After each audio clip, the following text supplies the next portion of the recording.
à tous, on se retrouve pour ce 5e numéro de Questions Anagri. Bonjour Olivier. Bonjour David. Tu as la joie de clore cette année 2020 de ce projet, voilà, Questions Anagri. C'est ça, on va pouvoir finir l'année 2020 peut-être un peu mieux comme on l'a commencé. En beauté. En beauté. Voilà, suite à ta présentation de l'ADI, on a eu des questions, 2 contributions. On a notamment une question voilà, sur ta partie viticole. Une question de Jean-Cyril qui se demandait voilà, pourquoi il n'y a pas d'appellation vendange tardive en Beaujolais, comme c'est le cas en Alsace. Alors, très bonne question.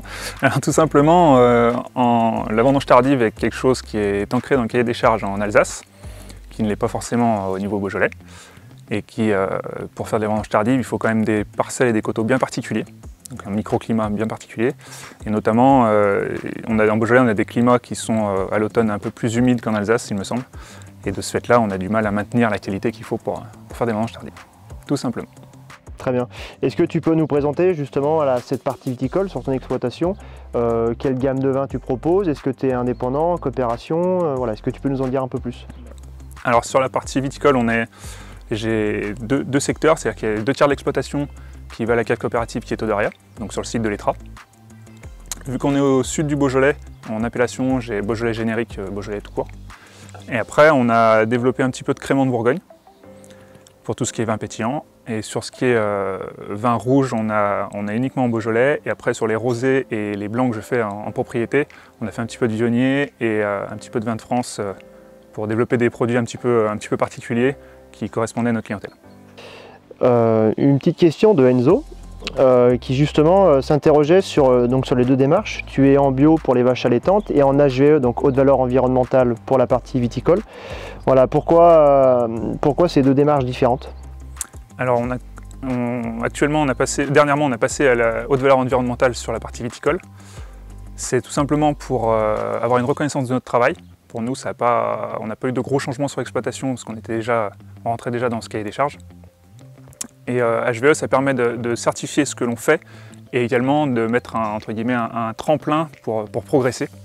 Et l'idée, c'est de progresser vers le bio par la suite.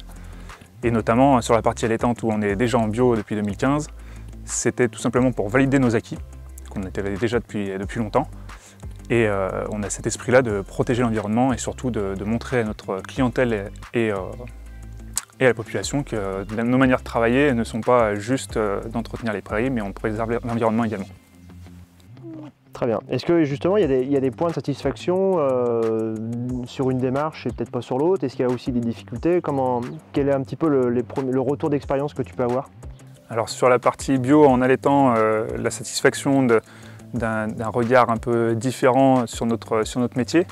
La clientèle nous voit d'un meilleur œil, on va dire.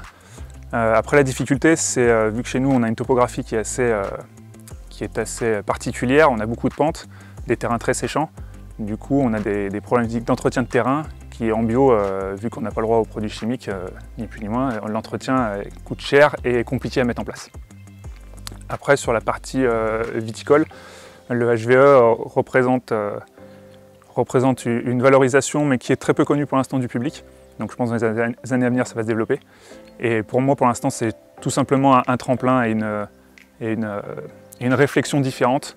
Et vu qu'on a des personnes techniques qui nous accompagnent, ça nous permet de voir différemment les choses et des fois de nous interpeller sur des pratiques que l'on a et les faire évoluer.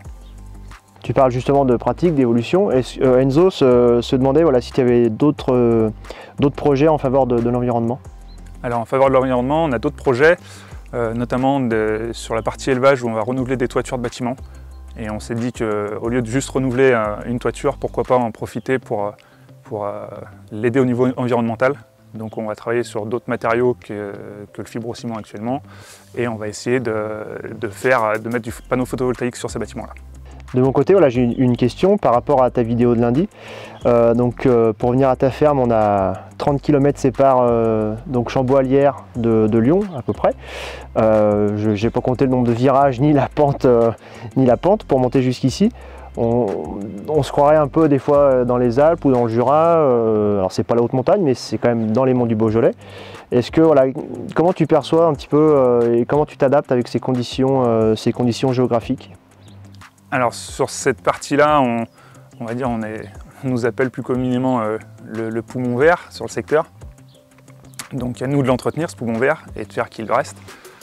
Sur l'exploitation, comment je le vois? Je vois qu'on on a la proximité d'une clientèle et de la population, parce que la ville de Lyon n'est quand même pas une petite ville, donc à nous de savoir communiquer avec eux sur le fait qu'effectivement on est proche d'eux, mais on est dans un environnement totalement différent. Les pentes, on gère nos cultures totalement différemment des plaines. On a d'autres problématiques, les coûts de production sont plus élevés. Donc c'est ça aussi qui est à nous de l'expliquer à notre clientèle. Mais parfois c'est pas simple, parce qu'on est tous sur le même marché, mais on n'a pas tous les mêmes difficultés. Merci Olivier en tout cas pour tes réponses, c'était un plaisir d'échanger avec toi. Merci à toi David. En tout cas, voilà, nous pour 2020 c'est terminé. On remercie nos précédents témoins, donc on avait Pascal, Bérangère et Justin, Laurent et puis Aurélie. Donc voilà, si vous avez des questions à leur poser, n'hésitez pas. Leur exploitation est grande ouverte. Et ce sera avec plaisir qu'on répondra à vos questions. Et bien très bien. En tout cas, moi je vous souhaite de bonnes fêtes de fin d'année et profitez-en bien. À bientôt.